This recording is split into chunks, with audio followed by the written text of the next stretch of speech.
Welcome to the Global Missions Podcast, a show for Christ followers who want to participate more effectively in God's work, both at home and to the ends of the earth.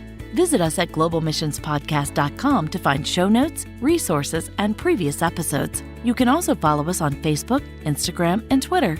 This podcast is brought to you by the Global Missions Toolbox, a new online collection of practical, trusted resources made for those who support global missions from home. Visit us online at globalmissionstoolbox.com to register for access to this growing collection of tools for senders. And now, here's your host, Rob Magwood, better known to many friends as Mags. Well, hi, everyone, and welcome to this episode of the Global Missions Podcast. Maddie is here with me. Hi, Maddie. Hi, Megs. Hi, everyone. How's your day going? It's going great. It's a sunny day here, which is always appreciated. Yeah, it is springtime here in Southern Ontario. And today our guest is someone who's been on the podcast before. Maddie, have you met J.D. before? Not other than during this conversation. Okay, so he's new to you. If you are a longtime listener of this podcast, may remember we've had previous episodes with JD. We'll mention those in the course of the conversation with him, but I just wanted to say how much I appreciate this brother. He is from the southern United States and has a real sensitive heart for Canada. For those of you listening from Canada, he knows all about Tim Hortons. He knows what a double-double is. And I so appreciate his desire to relate both to the United States and to Canada. The other thing I really appreciate about JD is his combination of academics with his biblical basis. He does careful research, careful thinking, but it's always grounded on God's word, which we hope is typical of all of our conversations on this podcast. So, without further ado, here is our conversation with JD. Our guest today is J.D. Payne, who is a professor of Christian ministry at Samford University in Birmingham, Alabama. J.D. has been on this program before several times. In fact, in just a minute, I'll get to those episodes. But J.D., we say, welcome back to the Global Missions Podcast. Hey, brother, thank you so much. It is quite an honor to be with you as always. Well, JD is no stranger to the podcast scene. He hosts a podcast entitled Strike the Match, and we will include that and a few other references in the show notes. For those of you that are regulars, you know you can find the show notes at globalmissionspodcast.com. His podcast is entitled Strike the Match. And as many of you know, JD's also a prolific author. I think I can call you prolific, JD. How many books have you published now? I do not even know how to spell prolific. You'll have to define that. No. Let's see. With the two that have come out this year, published 15 by God's grace and working on number 16 right now. It keeps me out of trouble sometimes, but sometimes it doesn't. Well, you know what? We're looking forward to this one. I love the title, but we're going to focus on Apostolic Imagination, recovering a biblical vision for the church's mission today. So we'll get to that in a minute, but what's the other book? You mentioned two, JD. There's another one, right? Yes, it's called Theology of Mission. It's a concise biblical theology, and so I basically start in Torah and go all the way to Revelation and just trace the theme of the mission of God in a way that I think is very accessible to most readers today. Well, there are these books that JD writes. He also blogs frequently at jdpayne.org. And I mentioned these other episodes on our podcast. Way back in season number 1, JD was with us for a 2-part episode on trends affecting missions, 6 trends affecting missions. And then we did another episode, Why Do Church Planting? Why should we do church planting? Because JD does believe in church planting. And of course, today we'll unpack this newer book entitled Apostolic Imagination. Just before we get to that, JD, it's been a little while. Would you just give us a very brief sketch about your missions journey? Certainly. It's been a journey that I did not want to move into in the beginning. I came to faith in Christ when I was 14 years of age. And my journey into what I'll call vocational ministry involved me being primarily a pastor-teacher. And I did not want to go in that direction. I felt that the Lord was leading me in that direction when I was 17 years old, and I ran from that. I ran from that calling. And I realized one day, after being incredibly miserable over a lengthy period of time because of my rebellion against the Lord, I realized one day, if I keep going in this direction, I may wake up one day in the belly of a big fish. And, if Jesus is Lord of my life, I cannot say no to him. And so when I repented of that and started following our Good Shepherd's leadership, it took me into the pastoral ministry. And I've never been the missionary, if you will, the apostolic type that I write about in some of my books, including Apostolic Imagination. But my journey has been to move in that realm of Ephesians 4:11 and 12 to equip the saints for the work of the ministry. And part of that task as a pastor teacher is to call out and to equip members of my church to see that global vision and to go working through their vocations or working through various other channels, different mission agencies. And so my journey over the years has primarily been a pastoral journey, but the Lord has allowed me to spend a great deal of time training and teaching a large number of missionaries that have gone out from our church. And at the same time, I've spent about 23, 24 years in the academy training people in that area as well. So that's been my journey. It's been a little bit different than some others in the missions world. Well, that's what I've appreciated about JD. In a number of sessions, I've sat under his teaching and stirring us to think. That's what this episode today will really be about. It's one of our missiological, big word, but just thinking rightly, thinking well about doing missions globally. And JD, I've appreciated that before, stirring our hearts. What led you to write this particular book, Apostolic Imagination? Well, Mags, it's been a book that has been on my heart for longer than any of the other books, that I referenced, at the start of our conversation. It's been many, many years in the making. The book is really calling for a paradigm shift in the way that we, particularly in the West, engage in this Great Commission task. I guess probably the best way to kind of explain what the Lord used to lead me to move this book forward is kind of an embarrassing story. I was living in Louisville, Kentucky at the time. I was a professor at Southern Seminary. I actually taught there for a decade. And I had been in some meetings in Birmingham, Alabama, where having this conversation with you. The drive home was a 6-hour drive. And I left Birmingham at 6 p.m., and you take Interstate 65 north, and 3 hours after you leave Birmingham, you'll come to Nashville, Tennessee.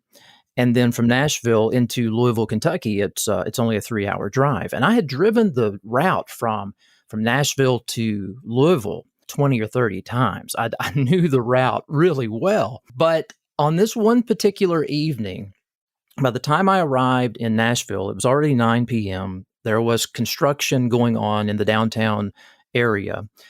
And my mind was thinking about other things. I was thinking about some of the amazing conversations that I had just had back in Birmingham. I was praying about some exciting ministry opportunities that the Lord seemed to be opening up for me. I was thinking about class the next morning that I had to wake up and go and teach. I'd also been on the phone with my wife. Now, this was before I had a smartphone, and this was before I had one of those Garmin GPS devices that we used to put on our dashboards. It was back in the days of the old MapQuest. But something happened when I hit Nashville, and I did not continue driving north on Interstate 65. Somehow, to this day, I still do not know how it happened. I got on the interstate going west out of Nashville. And I wish I could say to you, Mags, that I recognized that fairly quickly after I got on it. But here's the thing, and it is so embarrassing to say this.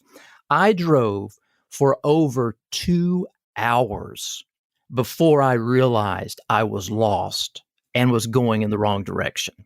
2 hours.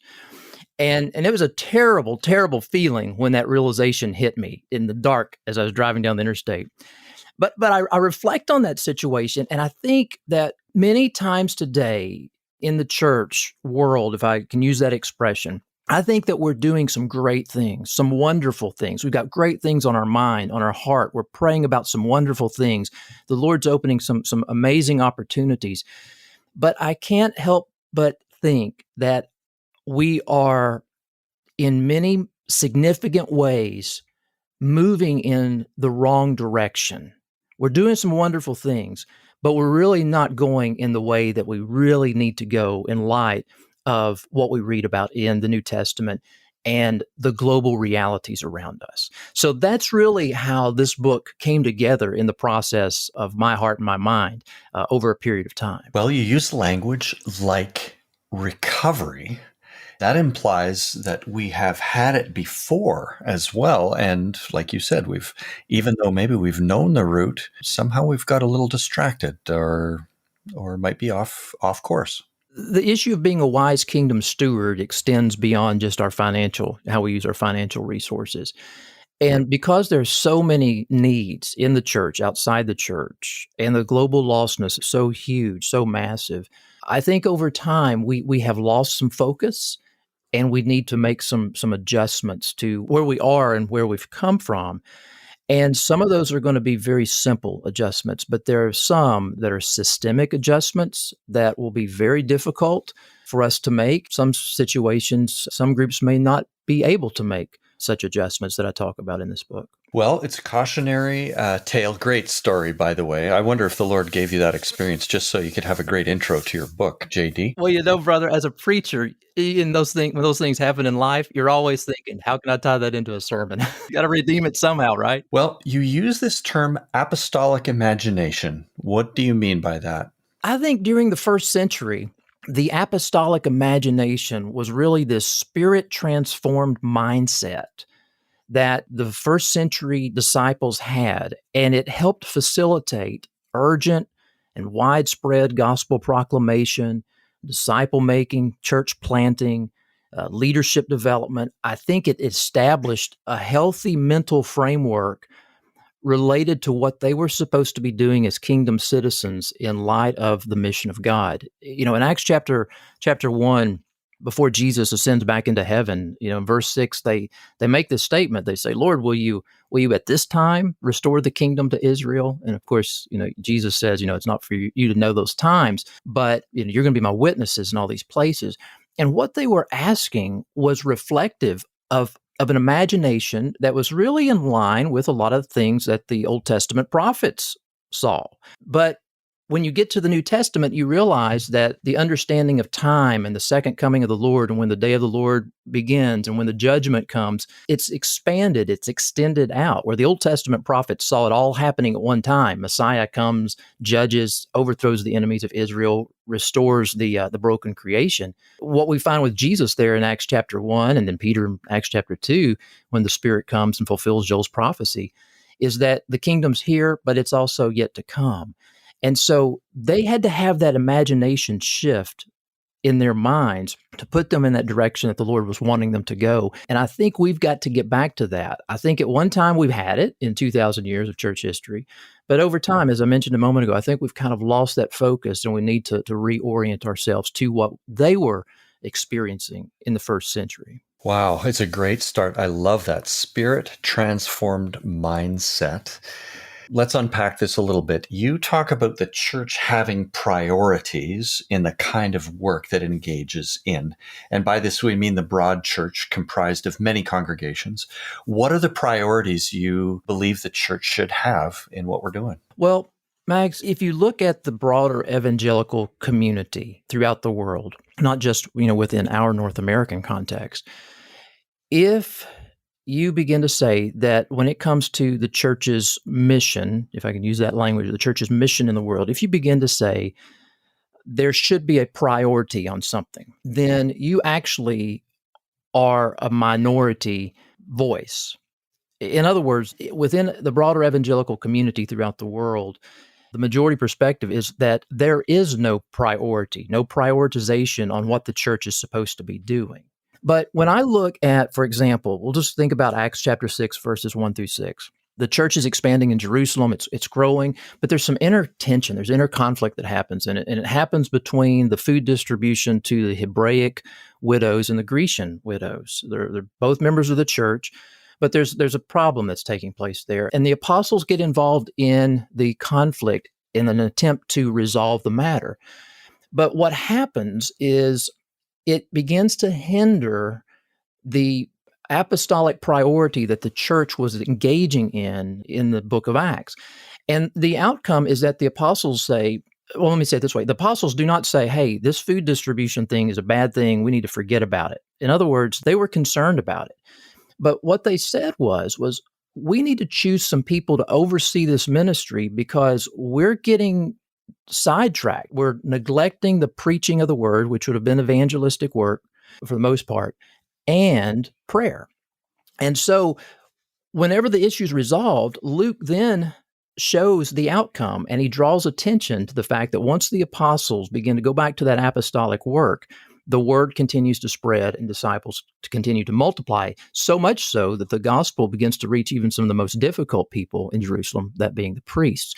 So when I think about the issue of the church, I do believe that there are priorities. And so when it comes to our global Great Commission labors, I think it comes back to having a priority on those apostolic functions. And so I think there are 6. So just quickly, evangelism, teaching obedience, planting churches, appointing elders in those new churches, caring for new churches, and then developing partnerships with new churches. I think those are aspects of the apostolic work of the church that should take priority when it comes to our global task. Well, it's a great, strong list of 6 priorities. We'll keep those in our show notes as well.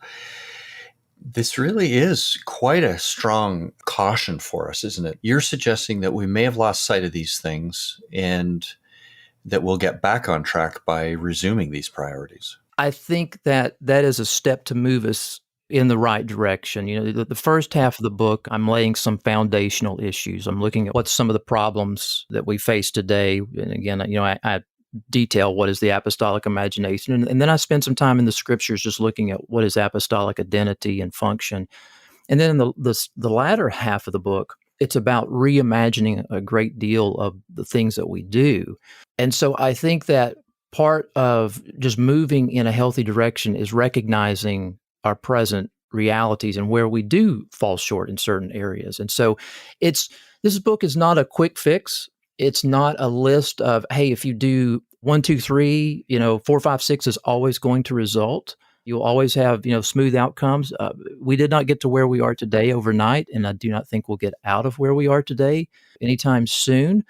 But it's to try to get us moving in a direction I think is a much healthier way to go in light of the 4.5 billion people that do not have a relationship with Christ. Well, it's wise and helpful to say it's not a formula necessarily, but these are going to be healthy principles that will stay on the right track. In the book, you mentioned that the language of missions is very important. Just unpack that a little for us. Why is our language so important? I spend a chapter in that Reimagining section talking about that. Maybe one way to start this is by just asking us as listeners to think about where in the Bible do we find terms such as mission, missions, missionary. And of course, we use those terms all the time, but they're not there. Extra biblical terminology is not bad. It's not wrong. But oftentimes, if we're not careful and we don't have a healthy theology supporting our terms, then the terms they can mean a variety of different things to a variety of different people. So for example, let me kind of summarize it by saying, I think the church today, for the most part, we're using the same terms when we talk about missions, but we're using different dictionaries. So consider this, hypothetically speaking, even the most traditional conservative evangelical pastors will announce this coming Sunday. They'll say the youth choir's mission trip will take place next year as they go to Appalachia to sing in the worship services of another church. And the men on mission will be doing missions in Honduras this summer by installing a roof on a school. But today we are to pray for the missionaries planting churches in the Middle East among an unreached people group. And so I would begin to just ask questions, how are we using those terms? We've actually reached a point in church history where the church can be engaged in this thing that we have come to call missions without even sharing the gospel. Kind of give you another illustration. One morning, I was getting ready to go to our church's worship gathering. I was just looking at some things on social media, and I do not remember who posted this, but I remember reading someone's post. This is what they said. They said, today, when you get to your worship area, look around, and if you see someone sitting by themselves, go over to them, because today we are all missionaries. And I just stopped for a second and I got to thinking, well, how is that individual defining missionaries and what the missionary function is supposed to be? And why is it only for today? So language is important because language communicates culture, it communicates definitions, it communicates, helps us understand our functions. And I think that we find ourselves in a great fog when it comes to the language of mission today. Well, so helpful and good illustrations too, JD. I read in the intro to the book how you're advocating for a more central place for Scripture. So just for our listeners, that's where JD is rooted and set on foundations. But that would better inform and give us unity and common understanding of what we mean to do. Very important that our language be clarified and avoid that fog. Now, in just a moment, I'm going to ask JD to share with us some of his ideas for pastors and church leaders about how to develop this apostolic imagination. Just before we get to that part of our conversation, we'd like to share with you this missions resource that we hope will be helpful to you and your church. Short-term missions can be life-changing. It's important that leaders and participants prepare to do short-term missions well. The Go Journal is a resource that helps deepen discipleship and relationships over the course of a short-term mission trip. The Go Journal has 3 key elements: the journey book, the leader guide, and the mentor guide. Whether you will serve as a short-term mission worker, a team leader, or a mentor, visit gojournal.org to get started. We're back with J.D. Payne, host of Strike the Match podcast and author of the new book, Apostolic Imagination, Recovering a Biblical Vision for the Church's Mission Today. J.D., in your book, you share a word of encouragement and advice to pastors about developing apostolic imagination. What are some of the things you'd like to share along that line today? The entire conclusion of the book is actually my heart to pastors. I address it to pastoral leadership because oftentimes I think books like these that are out there in the missions community are written almost with pastors maybe just on the sidelines or maybe not even in mind at all. And I believe that pastors are a critical key component to seeing a healthy shift change and occur and take place. And so the thing that I would just kind of summarize here, just in what I would like to say to pastors related to this, is that pastors remain a pastor. If the Lord has called you to be a pastor, Ephesians 4:11, 12, to equip the saints, remain there. Don't feel like, you read a book like this and think, okay, I've got to give up my pastoral ministry, get on board with an apostolic church planning team, and to be able to really have impact in the world. And I would say, if God's called you to be a pastor, be a pastor. But I would say learn how to think apostolically while you function pastorally. Think apostolically while you function pastorally, because I think that's going to help you see the global realities and help your people understand where they are and how to get to where they need to go. And so as you lead with the scriptures, as you pray, as you know your church context and culture, and you set the example for them, you're going to have to help them move in this new direction of what I'm talking about as the apostolic imagination. And here's going to be the big challenge. And I talk about this in the book. We pastors, and again, I put myself in that category, we pastors, for the most part, approach ministry, even our global Great Commission task, through a set of pastoral lenses. That's wonderful if the church is established. However, whenever we're in areas that are pioneer areas, frontier areas, we have to have a set of lenses that are different, because the ministry methods and the strategies and the way of thinking about the issues that are there require an apostolic approach. But most pastors are taught to think only in terms of pastoral work. So, Mags, that's what I would leave with our pastors today on this podcast. I want to encourage our pastors, but I want to help them begin to think apostolically. So helpful, and appreciate your gracious word to our church leaders. We so appreciate our pastors. And it's true that you hold a particular role of influence in how the church will do global missions and do it well. Really appreciate that, JD. I'm just looking over the contents of JD's book, and I wanted to share some of the ideas there before we wrap up with, I've got a couple last questions for you, JD, but there is a part to the book entitled Reimagining Contemporary Missions. And these are the headings on the chapters: reimagining our language, our identity, our priority, our function, our location, our strategy, and reimagining the West. JD, I want to ask you about that last one, because many of our listeners are from the West, might be in the United States or Canada. Not all of our listeners are, but when you say reimagining the West, would you just quickly tell us a bit about what you have in mind there? So in our traditionally Western countries, so Western Europe, New Zealand, Australia, and definitely in the United States, we are living in a post-Christianized context for the most part. And we've got to recognize that with cultural shifts, with changes that have been occurring through migration, changes that are occurring in religious matters and things of that nature, that we find ourselves in a context that is in great need of apostolic type work. To use the classic language, I believe that we're in a mission field. Now, it's a different mission field than what we're used to when we think about a mission field. But the big challenge for us is, and it kind of goes back to what I said to pastors a moment ago, where there's so many churches present and there's that pastoral approach to all of ministry. How do we engage in apostolic type work within the shadow of the church's steeple, if you will, in the same geographical area? So that's a big aspect of just rethinking or reimagining the West. The other aspect is with the growth of the majority world church. How do we in the West partner with our brothers and sisters throughout the world, at home and abroad, to carry out the Great Commission work? How do we be wise stewards with the opportunities and the resources that we have? And so those are some of the big challenges that I think we're going to have to really reconsider in light of where we are in this point in history. Well, we could have done a whole podcast episode just on that chapter alone, I think, JD.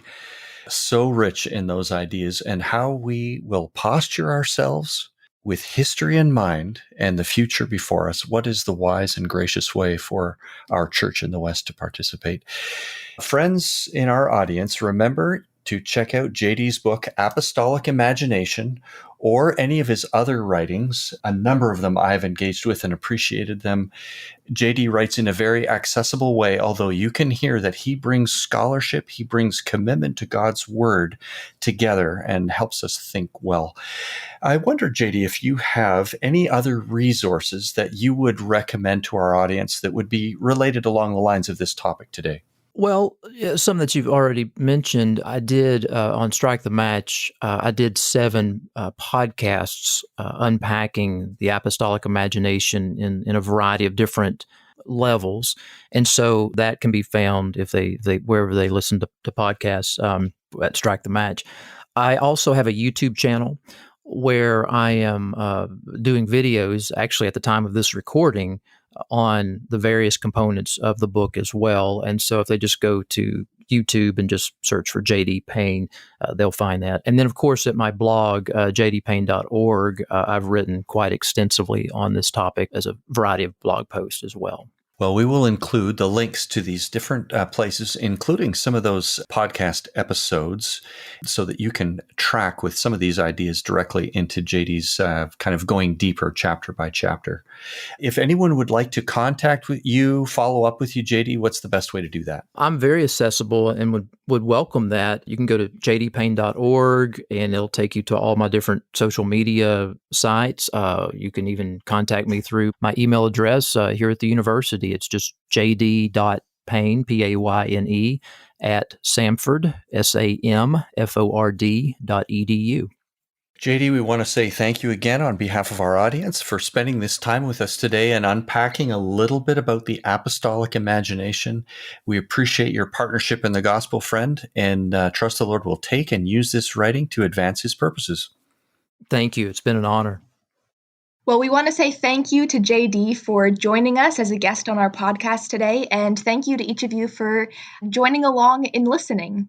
Megs, you and I had the opportunity to sit on that call, and we, I think, really enjoyed it, and we love this chance to reflect on each episode as well. So I'd love to hear from you. What is one highlight? What's one thing you'll take away from this conversation? Sure. Yeah, it's always challenging to pick one thing. But there was an expression that JD used. I highlighted it right away. He said, we need a spirit-transformed mindset. And I just think that is so very important in all of the things, strategy and crisis. As we're recording this, there's a very significant crisis in Ukraine and Eastern Europe with refugees. To face all of these things, we need to have the Spirit's guidance. We need our minds to be transformed. It reminds me of Romans chapter 12, one of my favorite verses. Do not be conformed to the pattern of this world, but be transformed by the renewing of your mind. And as we go about all of these priorities and missions, as we plan and pray and prepare, we just so need his guidance for these days. So that's what stood out to me. That's a highlight from JD. That's such a good one. Yeah, that's so helpful to everybody as they go through their day-to-day lives. Just transforms everything. Well, one thing that I will take away is JD was sharing that sometimes we can be of the perspective or live as if there are no priorities in our lives. And just the fact that we as Christians do believe there are priorities. There are specific things that God has called us to in the church and in our lives individually. And so to live as if there are certain things that have high importance and should have high importance in our lives. And so that's one thing I think I've enjoyed from this conversation and took away from it. Well, we want to say thank you again for listening into this conversation, and we'll remind you that this episode is brought to you by the Global Missions Toolbox, an online collection of resources especially for senders, pastors, missions committees, and family and friends of workers sent to serve in mission. We invite you to join us again in 2 weeks, when we'll continue to explore this grand adventure of being Christ's witnesses to the ends of the earth.